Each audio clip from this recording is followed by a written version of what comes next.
Don't look now, but Jimmy Butler is at it again. The Miami Heat superstar has kicked up some dirt down in the Heat organization and is at the forefront of the trade rumors surrounding the NBA. While this is not a huge surprise regarding the outlook of Jimmy Butler, I do want to reflect on what this means from a Philadelphia 76ers perspective and why I think this just absolutely cements the opinion that Paul George was the correct decision to be the co-star on this Sixers team. So let's dive right into what exactly we know at this point in time. We get a report from Shams Charania here saying that the Heat are now, quote, open to trading Jimmy Butler. The Jimmy Buckets era in Miami might really be over. Now, to add to this exactly, we did get the news that Jimmy Butler declined to speak to the media following these reports here, and to take it a step further with that, while this was all going down, posted that he was just hanging out what looked like his own clothing and coffee shop, posting the location, this being tweeted 3 hours ago right in the midst of all this. So who knows what the situation is with Jimmy here, but to dive into a little bit more on things, Eric Spoelstra was the guy that did face the media, and he said when asked about it, quote,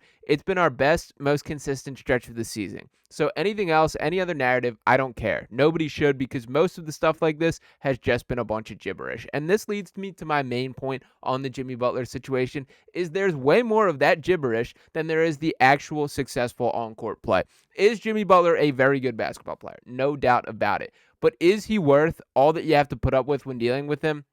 I think at this point in his career, my answer would be no, particularly when you're bringing him in to be a secondary star. I think it's fair to assess, and I think the Miami Heat are clear evidence of this, that a team cannot be constructed around Jimmy Butler as your number one option. Again, is he a good basketball player? There is no doubt about it, but there is a reason this Miami Heat team has not been able to get over the edge. Just this season, Jimmy Butler averaging 19.0 points per game, 5.4 assists, 5.4 rebounds, 4.8 assists, shooting 55.7% from the field, 36% from beyond the arc here. And what I think is even more clear about the Jimmy Butler conversation, he's everything that these Sixers do not need. What do I mean by that? It's sporadic play in the regular season. He misses a lot of games, and you go through the weird stretches of time. I watched a Heat game 2 weeks ago at this point where Jimmy literally did not touch the ball the entire first quarter. He just ran from corner to corner. Looked like he wanted no part of playing basketball that day, because that's exactly what was going down there. That is maddening to me. That is something that just is straight up unacceptable, and is stuff that he's gotten with really throughout the entirety of his career in every location he's been at. Let's not forget during his half of the season that he spent with the Sixers that he went a whole month just deciding, I don't feel like shooting three-pointers anymore. And mind you, this was at the period of time where spacing was everything around the Ben Simmons and Joel Embiid led core of this team, that we needed him to do that, and he elected not to. Now, when kind of talking about the Jimmy Butler situation as a whole, did want to bring it back to this point, because I do think this impacts the Sixers angle here. This coming from Barry Jackson here. The Miami Heat are not concerned about the possibility of losing Jimmy Butler in free agency, per at Flatbuzz Sports, which is Barry Jackson. Quote, "Nevertheless, a source with direct knowledge has said that the Heat is not concerned about the possibility of losing Butler in free agency if it comes to that. Partly because there's no contender with the cap space to sign Butler outright without the Heat's help in a sign and trade. If Butler simply signed an extension elsewhere next summer without the Heat's help, Miami would have modest cap space, not nearly enough to replace him with a similar player." So what I think is notable here, it's why these Sixers did things the right way. Let's think about what led to this overall decision of bringing in Paul George this season. And I know we have not seen the best of Paul George just yet, but he has been a guy, and this shout out to Yabusele there, to bring up Paul George. There we go. 16 points per game, 5.3 rebounds, 5.2 assists. He's been solid this year. The three-point numbers are going to increase. We still have not seen a ton of them. Still kicking off the rust from the knee injuries that he's very clearly dealt with. But when factoring in the pathway to bringing Paul George to this organization, it meant thinking ahead. It meant asking Tyrese Maxey to delay signing that extension. It meant allowing all these deadweight contracts to come off the boards. The Tobias Harris, the $35 million he was making last season. Don't trade him. Just allow that to get absorbed into the cap space and then pave that pathway.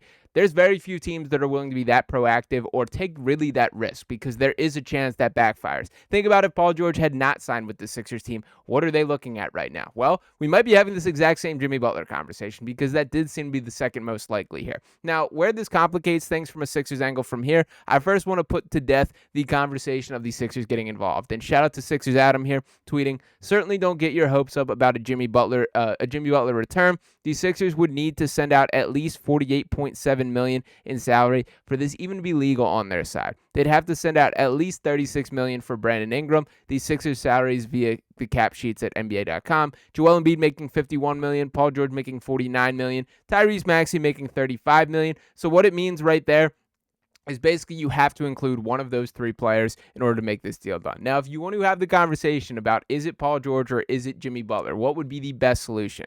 I think the clear-cut answer is Paul George. And why I feel that way is, number one, he is a guy that I think can scale up and scale down better than is the case with Jimmy. When Jimmy's on the floor, you're playing Jimmy's style of basketball, whether or not you want to or not, and regardless of how he's feeling on that day. Now, to talk a little bit about their stats side by side, did want to pull this up here, and I did specifically highlight the playoff stats here because I know playoff Jimmy is really the calling card, and that's going to be the argument I get back to here. But when looking at their direct playoff numbers here, points per game, pretty similar, 21.3 versus 21.2, and this being for their career here. Rebounds per game, Paul George outperforming them, 7.5 to 6.2. The assists per game, a slight advantage to Jimmy Butler, 4.8 versus 4.1 there. Jimmy Butler does outperform him in steals slightly, 1.7 to 1.5. The blocks per game, a slight edge to Jimmy. The total points, you can see kind of a little bit more sample size on the Jimmy Butler conversation, although not a massive difference here. But where I circle back to is I think everything the Sixers don't need is what Jimmy Butler brings. Let's think about how disruptive this season has already been with the in and outs of the lineup. Paul George obviously being hurt, Joel Embiid obviously being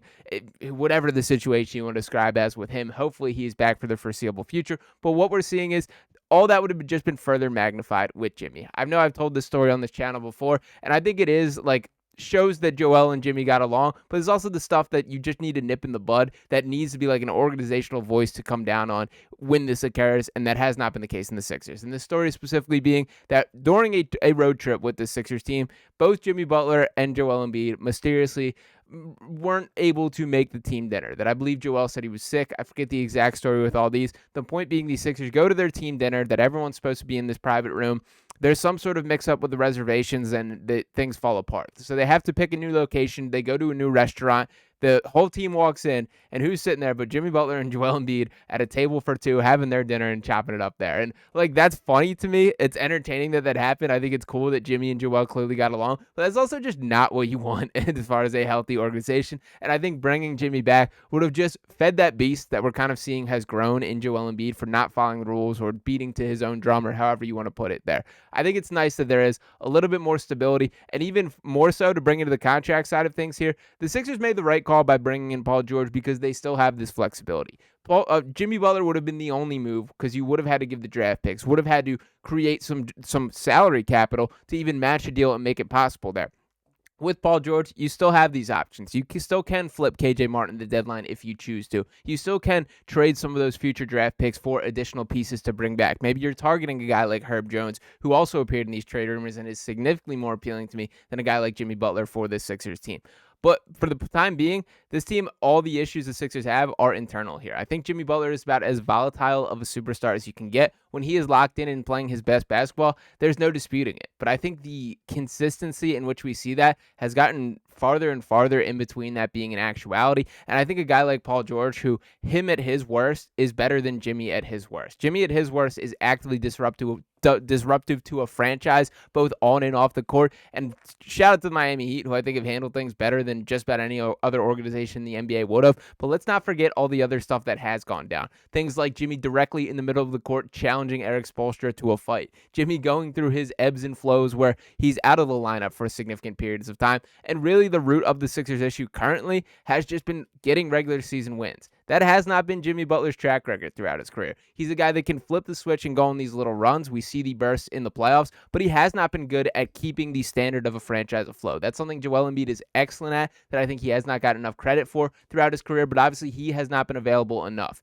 Wouldn't you think about the Miami Heat? There's a reason that they're scrapping out of the play-in every single year. And yes, it is a testament that they can get the job done and create that pathway for themselves, but you also can make your life a whole lot easier if you can just win a little bit more in the regular season. The Sixers obviously struggling with that side of things for now, but this has been far more about a health issue than anything specifically with their play. So I am grateful that the Sixers did dodge a bullet, not bringing in Jimmy Butler to this organization. I think the risk of it going south would have just been further magnified with this explosive personality and adding him to this mix and every other conversation that you do want to bring in here. So ultimately, shout out to Paul George for just being a straight up normal guy who isn't going to be a disruptor. You can say a lot of things about Paul George. You can have your critiques, but what he isn't is a guy that's going to blow up an organization or turn things completely south. And at this point in time, with all the other factors and all the other rumors kind of flying around the outskirts of the Sixers team, I think that's a really good thing to have. I think just having a guy that's sort of a low maintenance star when kind of bringing that across the conversational league is pretty necessary on the Sixers team. I know Tyrese Maxey fits that same description, and I would say even